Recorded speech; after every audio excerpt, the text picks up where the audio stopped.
ማንም የፈለገውን ይበል። የአባት ልብ አብ ተቀባይ ይቅር ባይ መሐሪ ነው። ይሄንን የቆሸሸ ጨርቅ ይቀይረው። ይሄንን የተበላሸ ስብዕናና ህይወት ያስተካክል። የጨለመውን ህይወት እንደገና ብርሃን ያበራበታል።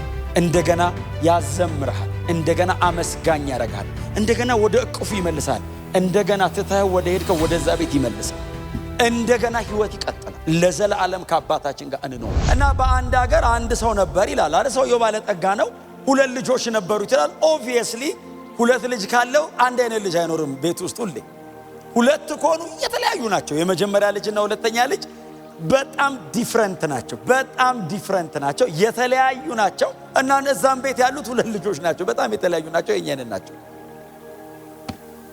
ናቸው። 2 ናቸው። 2ቱ ሁሉንም መወከል ይችላሉ ባይዘው እና 2ቱ ልጆቹ እያሉ አንደኛው ትንሽ ልጅ ነው። በጣም ብዙ ጊዜ አስቸጋሪ ትንሽየው ልጅ መጣና አባቴ አለው፣ አቤት ድርሻዬን ስጠኝ። ከመሬት ተነስቶ ድርሻዬን ካልሰጠኝ ሲለው አባት አልሰጥህም አላለው። እንካ አንተን ድርሻ አይደለም ያለው ባይዘው ለሁለቱም ድርሻቸውን እኩል አካፈለ ይላል። አንተም ትልቅየው ድርሻ ይሄ ነው፣ አንተ ደግሞ ትንሽየው ድርሻ ይሄ ነው ብሎ ካካፈለ በኋላ ልጅየው ድርሻውን የጠየቀበት ምክንያት አለ ባይዘው መጽሐፍ ሲናገር ብዙም ሳይቆይ ይላል። ታነባው አስተውላችሁ ከሆነ ድርሻውን የፈለገው ነፃነት የሚመስል ባርነት ውስጥ ለመግባት ነው።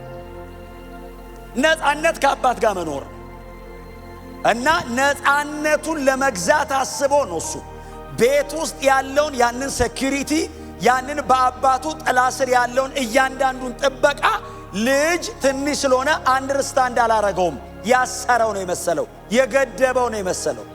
ሴኩሪቲው አባቱ ስር ነው። እረፍቱ ያለው አባቱ ስር ነው። የሚከበረው የሚወደደውም አባቱ ስር ነው። ልጁ ግን አልመሰለው። የራሴ የሆነውን ነገር እፈልጋለሁ ብሎ ድርሻችንን ስጠን ሲለው ድርሻውን ሲሰጠው ብዙ ሳይቆይ ልጁ አባቱ የሰጠው ንብረት ይዞ ወደ ሌላ አገር እንደውም ወደ ሩቅ አገር ነው ሄደ የሚለው ሩቅ አገር ሄደ። ማድረግ የሚፈልገው ነገር አለ ልብ ውስጥ። በጣም በትህትና በእውነት ጎናቸው ያለው ሰው አባት ቤት ነው ነፃነት ያለው በሉት። አዎ በእውነት ከእግዚአብሔር ቤት ወዴትም አንሄድም። ምናልባት በጣም ትንሽ ልቡ የኮበለለ ሰው ካለ ዛሬ በእውነት ከዚህ ሰው እንድንማር ጌታ ኢየሱስ ነግሮናል። እኛ ዋጋ እንዳንከፍል ዋጋ የከፈሉ አሉ ከፊት። በጣም ልጆች ስለሆንን እንታለላለን። በጣም ልጆች ስለሆንን ደጅ ያለው ነገር አንዳንዴ ያጓጓናል። ውሸት ነው፣ ጨለማ ነው፣ ሞት ነው። አልቲሜትሊ ደጅ ያለው ነገር የሚፈልገን ሊገለን ነው። እንድንኖር የሚፈልገው አባታችን ብቻ ነው። በህይወት ሊያየን የሚጓጓው አባታችን ብቻ ነው። ግን አያችሁ በፈቃድ ስለሆነ የሚያኖረው አልፈልግም አለ ልጅ። እምቢ ሲል አባት ማስገደድና ማስጨነቅ የሚችልበት ሌቭል አይደለም። ኦሬዲ ይሄኛው ትንሹ ማሹር አድርጓል። ንብረት ማንቀሳቀስ ይችላል የሚል ደረጃ ደርሶ ሩቅ አገር ሄደልና ገንዘቡን አባከነው ይላል። እንግዲህ የቀድሞ ትርጉም እኔ ያስኩት አዲሱ መድኃኒት በማጋጣነት ከባድ ቃል እኔ ሳነበው ባለለው ደስ ይለኝ። ግን ጥሩ ነው በእውነት በጣም ቸርች ውስጥ ነው ያለነው። በእርግጥ እንደዚህ አይነት ህይወት ውስጥ የምንሄድ ሰዎች አንኖርም። ግን እንዳትሄዱ ብዬ በመጋጣነት ገንዘቡ ነው በተነው ይላል እና ጨረሰ ገንዘቡ። እሱ ገንዘቡን ሲጨርስ በዚያ ምድር ላይ ታላቅ ረሃብ መጣ ይላል። አንደኛ የሰው ሀገር ሰው ነው፣ በእንግድነት ነው ሄደው። አባቱ ጋር አይደለም፣ አጠገቡ የለም ሰው። ረሃብ ሆነ ይላል ምድሪቷ ላይ። በጣም ሲቸገር ከምድሩ ሰዎች መካከል አንደኛው ሰው የቤት ሄደና አስጠጋኝ፣ እምታዘኝ ስራ በሙሉ እሰራለሁ፣ እባክህ እንደው ትንሽ መጠለያ ካለች ሲለው፣ እንግዲያው እኔ ላንተ ያለኝ ስራ በህጉ የተከለከለ ነው አሉ። እሪያ ማርባት በህጋቸው የተከለከለ ነው። እዛ ላይ ዘሌዋዊ ያለ በተንቦ እስራኤላዊ አይፈቀደለትም። እና ሰውየው ና አለው፣ እባክህ አሰራኝ ሲለው እሪያ አለኝ አለው። እርሻ ሄድና እሪያዎችን ተንከባከባለሁ፣ መግባቸው፣ እጠባቸው። እሪያ ስታጠባስበዋል። እሪያ ጭቃ ውስጥ ነው የሚኖረው። ባይዘው የሚውለው እንዳይመስል ደስታው ጭቃ ነው። አየህ ደጅ እንዳትሄድ፣ የማይጸዳ ነገር ነው የምታጥበው። እሪያ ሜዳ እሪያ እንዲህ አይወድም፣ ንጹህ ነገር እንደዚህ የሚያምር ነገር አይወድም። እሪያ ወለጭ አድርገህ አጥበው መታጠቡን መንጻቱን የማይወድ ኳሊቲ ላይፍ የማይወድ ቫልዩ የማያረግ እንቁን በእሪያ መሃል የሚጥል እኮ ነው ያለው ኢየሱስ። እዚህ ላችኋል እሪያ እንቁ ባይዘው ቀይ እንቁ ስታረግለት ቫልዩ የሚያደርገው ጭቃ ነው። ደጅ ያለው እንደሱ ነው እንዳሞክሩት ነው እኮ ኢየሱስ። እስቲ አሜን በሉ። ከዛ ልጅየው ሄደ እሪያ የእሪያ አሰር ይላል አይደል? እሪያ የሚበላውን ማለት እኮ ነው። እሪያ የሚበላውን እያበላ የመራቡ ልክ አማረው። እሪያው የሚበላውን መብላት አምሮት ግን ማን ይስጠው ይላል። አንተ እሪያ እያበላ ከዛ እንኳን እንዳይበላ ሲያበላ ተቆጣጣሪ ያለው አጠገቡ ቆሞ እንዳይጎርስ። ዓለም ምንም በነፃ የላትም። እምትሰጥ እያንዳንዱ ነገር ኮስት የምታደርገው ብርን እንዳይመስል ህይወትን ነው ኮስት የሚያደርገው። ምቾትን እንዳይመስል የሚከለክል ህይወትን ነው የሚወስድብህ። እያንዳንዷ ነገር ኮስት የምታደርገው ላይፍ ነው። እና ጌታ ኢየሱስ እንደሱ ምሳሌ እኮ እየሰጠ እኮ ነው። ከዛ ልጁ ወደ ልቡ ተመለሰ የሚል ቃል አለ። በጣም እግዚአብሔር የንስሐ ልቡ ላይ ነው የሚሰጠው። ወደ ልቡ ተመለሰ። እንዴ አባት አለኝ አይደል እንዴ? ታዲያ ለምንድን ነው አባቴ ቤት ይሄዳል አለና እንደ ልጅ መሆን አልችልም። ለምን? የልጅነት መብቱን ያጣ መሰለው አይደል? የልጅ ንብረት የልጅ የሀፍ ወስዷል። አሁን እሱ መመለስ ቢፈልግ አባትየው ና ተመለስ ቢለው ወንድምየው ራሱ ትንሽ የኔን ደግሞ እንደገና ሀፍ ይዞ ይሄዳል ብሎ እግዚአብሔር ባለጠጋ ነው። ብር ወስደህበት አይጎልበትም። የሰጠህ ይበልጣል። ህይወት ሰጥቷል። እግዚአብሔር ገንዘብ ሰጥቶ በፍጹም የማይተካ ነገር ኦሬዲ ሰጥቷል። እግዚአብሔር ጥላውን የሚፈልገው ባለጠጋና ደሃ ለማድረግ አይደለም፣ ህይወት ሰጥቶ። አየኔና እግዚአብሔር ቁርኝት ህይወት ነው፣ ትርፍ አይደለም። እግዚአብሔር ያዋጣኛል አያዋጣኝም እያለ አይኖርም ከኔ ጋር። ምንም ነገር ሲያደርግልኝ ልጄ ነው ብሎ ነው የሚያደርግልኝ። ምንም ነገር ሲያደርግልኝ አባቴ ነው። እግዚአብሔር አሰሬ አይደለም። ምንም ነገር እግዚአብሔር ቢያደርግልህ ላንተ ሲል ነው። ቢከለክልህ ቢሰጥ ትሞታለህ ማለት ነው። ከሰጠ ደግሞ ቢከለክልህ ታስቸግረዋለህ ማለት ነው። አያችሁ፣ አባቴ ንብረቴን አንጣ ብሎ ይሄ ልጅ የሮጠው አባቱ ለሱ ያለው ልብ አንደርስታንድ ስላላረገ ነው። ልጁ የገባው መቼ ነው? ተመልሶ ይመጣቀል። እንደ ባሪያ ብሆን እንደው ሎሌው ልሁን፣ ከሎሌዎቹ መሃል እንዳንዱ ይቁጠረኝ፣ እንደዛ ትቼው እንደወጣሁት ልጅ በፍጹም አይገባኝም ብሎ ብላቴናው ከእሪያ ሰራው ተመልሶ ወደ እንትኑ ሲመጣ፣ ወደ አባቱ ቤት ሲመጣ መጽሐፍ እንደዚህ ይላል፣ አባቱ በሩቅ አየው። አባቱ በሩቅ ሲያየው እየሮጠ ወደ ልጁ ሮጠ። ልጅ አይደለም የሮጠው፣ አባት ነው የሮጠው። እየሮጠ ሄደ፣ አቀፈው። ሲያቅፈው ልጅ እንደዚህ ያለው አባቴ አለ። አቤት ሲለው አንተንና ሰማይን በድያለሁ። ይሄ በደል አንተን ብቻ አይደለም እግዚአብሔርንም ነው። እንደዚህ አይነት በደል በድያለሁ። በቤት እንደ ልጅ ሳይሆን እንደ ባሪያ አርገኝ ሲለው አባት እንደዚህ ያለ አቅፎት። ባሪያና ልጅ የሚል ርዕስ የአባት ርዕስ አለ። አይ ልጅ ጋር ነው ያለው። ሪግሬት ስለሚል ጸጸት ውስጡ ስላለ እንጂ አባት ልጅ ባሪያ የማድረግ ፕሮግራም የለውም። ይመለስልኝ ነው። በእውነት በምንም አጋጣሚ ከእግዚአብሔር ሸሽቼ ሮጬ አምልጫለሁ የምትሉ ሰዎች ካላችሁ፣ አርነት መስሏችሁ ወደ ደጅ ሄዳችሁ ሰዎች ካላችሁ፣ ሞት ነው ያለው። የአባት ልብ አልተቀየረም። ዛሬም እነዚያ የፍቅር እጆቹ ተዘርግተው ኑ አምልኩኝ፣ ኑ ተጠጉኝ፣ ኑ እቅፌ ውስጥ ግቡ። እግዚአብሔር አጠገብ ስንሆን አያችሁ ያ ሙቀት፣ ያ ጠረን፣ ያ ሴኩሪቲ ሁሌ ያለ። የእግዚአብሔር እጆች እንደተዘረጉ ናቸው። የጠፋውን መፈለግ እግዚአብሔር አያቆም። ያጣውን ልጅ ሁል ጊዜ ይጠራዋል። ደጅ ነው የሚያየው አባት ሁሌ። ተመልሶ ይሆን?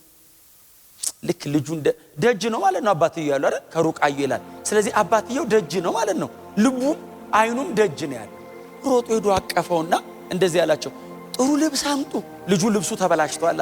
እሪያኗ ሲመግብ የከረመው አይ ጠረኑ ተበላሽቷል። ልብሱ ተቀዳዷል። ያ ከቤት የወጣው ልጅ አይደለም። ያ አባቱ የተንከባከበው የገረጣ ነው፣ የተበለሻሸ ነው፣ የቆሸሸ ልጅ ነው። ጥሩ ልብስ አምጡልኝ አለ። አጠቡት። ልብስ አለው። ጫማ አርጉልኛል። ቀጥሎ ቀለበት አርጉለታል። ቀለበት ማለት ባይዘዌ በእነሱ ዘመን ማህተማቸው ያለው ቀለበታቸው የአባቱን ንብረት እንዲያስተዳድር ማለት ነው። የተመለሰ ቀን ባለመብት ነው። ይዤ ሄጄ አባክኛለሁ አለው። ለሱማ ዋጋ ከፈል ካለው ከእሪያ ጋር ቀረበ። አገኘሁ እኮ ምን መስለህ ነው ያገኘሁ አለ። ግን በተመለስክበት ቅጽበት ግን ልጄ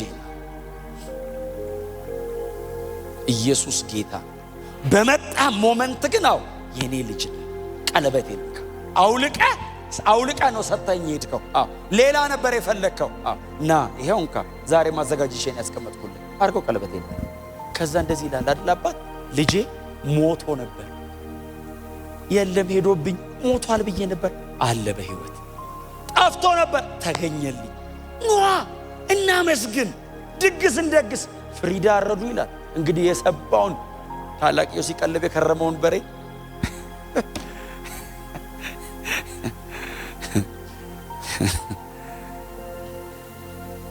የሄዳችሁ እየመጣችሁ ያዘጋጀነውን በሬ አትውሰዱ።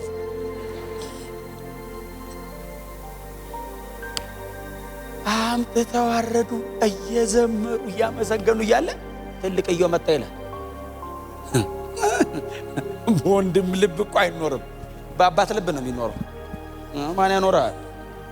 አሳዳጅ ባለበት ዘመን ምን ይሰራል እዚህ ቤት?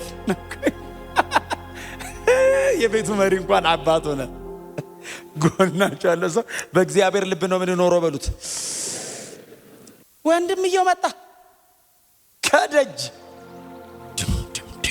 እኛ ቅድም እንዳመለክ እየተዘለለ ይዘመራል። ክብር ለአንተ እግዚአብሔር። ያ ለምን ተመለሰ ሰው እዚህ ታውቃላችሁ አይደል? በየቀኑ የሚድነው ሰው ብዛት አንድ ቀን እኮ ተሰብስበን ስለዚህ ጉዳይ ብቻ ነው ማመስገን ያለብን። አንድ ሰው ሲድን እኮ በሰማይ ለምን መሰለ ደስታ የሚሆነው ሰው ዳነ ተብሎ ብቻ እንዳይመስል እኮ የኢየሱስ ደም ቫልዩ አገኘ እኮ። ኢየሱስ የሞተበትን ጉዳይ ሰው ገባው። መላእክት አንደርስታንድ አደረጉ። አዎ ሰማይ መለከት ምናምን በልጆ ጨምር ለምን አንድ ሰው ተጨመረ? የኢየሱስ ደም አንድ ሰው ቀደሰ። ኢየሱስ እንደሞተ አንድ ሰው ገባው ተብሎ እኮ ልጄን ዋጋ የሚሰጥ ሰው አገኘው ብሎ እኮ ነው አብ። ክብር ለኢየሱስ ይሁን። ይህን ሁሉ ሰው እግዚአብሔር በእኛ ላይ የጨመረ ስለበላውና ስለጠጣው ነው እንደሚዘምረው። ባንበላስ ባንጠጣስ በቃ የመጨረሻ ባትበሉ ምንድነው የምትሆኑት? ምንድነው የምትበሉ? ጾም ጸሎት ነው የሚሆነው። ግን እሺ ቆይ ጾም ጸሎቱ አልቲሜት ቢሆን ሞት በትሞት የት ነው የምትሄደው? ሰማይ ጌታ ጋር። ምንም ባይዘዌ ከጌታ የሚያስቀረን ነገር የለም። አለመብላት አያስቀረን፣ መብላትም እንደዚህ። ብዙ ጊዜ ሲወስድ ሰው ሳይበላ መንፈሳዊ ግን ያው የገባችሁ ነገር በምንም አይነት ከፍታና ዝቅታ እንደማይቀየር በጣም ተስፈኛ ነው። ክብር ለኢየሱስ ይሁን። ከዛ ደጅ ሲመጣ ሰማ። ምን አንዱ ሎሌ ነው ባይዘ ምንድነው? ታናሽ ወንድም መጣል። የት ነው? ሌላ አለ እንዴ? አንድ ነው ያለው። ያ እኩል ይዞ ሄደው አባካኙ ማን አስገባው? አባት ምን አድርጎ? ገና ከሩቅ ሲያየው አባቱ ራሱን መቆጣጠር አቅቶት እያለቀሰ ልጄ መጣልኝ ብሎ አገር ምድር እያየው እያለቀሰ ሲመጣ የለበሰው ልብስ አለ እሪያ እያረባን የከረመው አሉ። የእሪያ እንትን አለ ላይ አሉ። ሽታው ሰው ያስጠጋም እና እኛ ራሱ በሩቅ ቆመን ስናየው አባት አቀፈው። ለአባት ልጅ ነው። አይ ሎሌ በለው ምናምን በለው ማንም የፈለገው ሊል ይችላል። ለአባት ልጅ ነው። አይ ማንም ሩቅ ቆሞ የፈለገው ሊያረግ ይችላል፣ የፈለገው ሊል ይችላል። እግዚአብሔር በክርስቶስ በኩል ነው የሚያይ። ልጄ ነው የሚለው። የፈለገ ኃጢአተኛ ብትሆን ቀድሼ አቆመዋለሁ ነው የሚለው። ወድቋል ብትል አነሳዋለሁ ነው የሚለው። አቆመዋለሁ፣ ልጄ ነው፣ ከፍዬበታል። ስሙ ለዘላለም ብሩክ ይሁን። ከዛ መጽሐፍ እንደዚህ ይላል፣ ተበሳጨ ይላል። ግባ አልገባም። ልቅ ልጅ ነው ግን በጣም እልከኛ። አልገባም። እንዴት እንዲያረጋል አባቴ አይደል? አባቱን ጠራውና ድርሻ እኩል ይዞ ሄዶ እንደገና እንዴት ትመልሰዋለህ? ወንድም ያንተን አይነካው። አይዞ የኔን ይነካል ብለህ ከሆነ አረ ይበቃል አለ። ይበቃ። መንግስቱ ሰፊ ነው፣ ምን ያገፋፈናል አና የሚል እኮ መዝሙር አለ። በእውነተኛ ምን እንደሚያጣለን እኮ ነው ግራ የሚገባኝ። ሰማይ እኮ ከምድር ይበልጣል። ሰማይ በጣም ትልቅ ነው። ብንሮጥ ብንሄድ አያልቅ። የእግዚአብሔር መኖሪያ ነው። እዛ ነው የምንገባው። በወንድሞቻችን መዳንና መመለስ አመስጋኝ ነው መሆን ያለበት። በእውነት የደከማችሁ ሰዎች ካላችሁ በፍጹም ነፃነት ተመለሱ። ወደ ጌታ ነው። ማንም የፈለገውን ይበል። የአባት ልብ አብ ተቀባይ፣ ይቅር ባይ፣ መሐሪ ነው። ይሄንን የቆሸሸ ጨርቅ ይቀይረው። ይሄንን የተበላሸ ስብዕናና ህይወት ያስተካክለው። የጨለመውን ህይወት እንደገና ብርሃን ያበራበታል። እንደገና ያዘምርሃል። እንደገና አመስጋኝ ያረጋል። እንደገና ወደ እቅፉ ይመልሳል። እንደገና ትተህ ወደ ሄድከው ወደዛ ቤት ይመልሳል። እንደገና ህይወት ይቀጥላል። ለዘላለም ከአባታችን ጋር እንኖራለን። በእውነት ነው የምላችሁ። እኔ በጣም ነው የደነገጥኩት። ባይዘው በአውቃለሁ ታሪኩን፣ ረጅም ጊዜ አንብቤዋለሁ። ግን ወንድሙ ተበሳጨ አልገባም አለ የሚለውን ቀን ሳነበው በጣም ብዙ ነገር እንዳስብ አደረገ። ዋው! ጌታ ኢየሱስ ክርስቶስ 1000 ዓመታት አይቶ ነው አያችሁ ያስቀመጠው ይሄንን ምሳሌ። 1000 ዓመታት አይቶ በሚመለስ ሰው መቼም አብ ደስተኛ ይመለስ ብቻ። ላለመመለሱ የሚከፍለው ዋጋ ይሄው ይውጣ። የአሳማ ምግብ መብላት ፈልጎ አልቻለም የሚል ቃል አለ። ሁሉ ነገሩ ነው ዝብርቅርቆ የወጣው። ይዞ የሄደውን በሙሉ ነው ሉዝ ያደረገው። ሲመለስ በብዙ ጉዳትና ጸጸት እኮ ነው የተመለሰው። ቤቱ ውስጥ ከመጣ በኋላ እኮ የሄደው መንገድ እኮ ዋጋ አስከፍሎታል። እላዩ ላይ እኮ ምልክት እኮ አለው። አባት ግን በዛ መንገድ አይቀበለውም እንጂ ልጁ የከፈለው ዋጋ እኮ አለ። በጣም ዋጋ ከፍሏል። በጣም እግዚአብሔር ረድቶት ሳይሞት ተመለሰ እንጂ በዛ ቢቀርስ የመመለስ ልብ አይኖሮስ? በምንም አጋጣሚ ውስጥ ሆኑ ተመለሱ። ኑ ወደ ጌታ፣ ኑ ወደዚህ ጌታ። በእውነት በገንዘብ ብዛት፣ በስልጣን፣ በምንም አይነት መንገድ የማይገኝ ልጅነት እግዚአብሔር ጋር ብቻ ነው። ወዳጆቼ በእውነት ሞኝ ነበር ልጇን አያስተው ብዙ ብር ይዞ የሚኖር መስሎታል። የአባት ፍቅር ነው የሚያው። ሰው ሲከበው ግርግር ሲፈጠር ያላንተ ማን አለ ምናምን ሲሉት ውሸት። የአባት ፊት ብቻ ነው የማይቀር። ማንም ሰው ይለወጣል። ማንም ሰው ነገ ትቶ ሊሄድ ይችላል። አጠገብ የለውም ሊል ይችላል። አይኖር አባት ሁሌ ከናንተ የማይቀየር እግዚአብሔር። ክብር ለኢየሱስ ይሁን። ስለዚህ ለእናንተ ይህንን እድል መስጠት ፈልጋለሁ። ቀድሞ በጌታ የነበራችሁ ወደ ኋላ የተመለሳችሁ፣ ምናልባት ደግሞ አዳዲስ ሆናችሁም ደግሞ ያልወሰናችሁ ካላችሁ ለእናንተ ይህንን ጥሪ ማድረግ ፈልጋለሁ።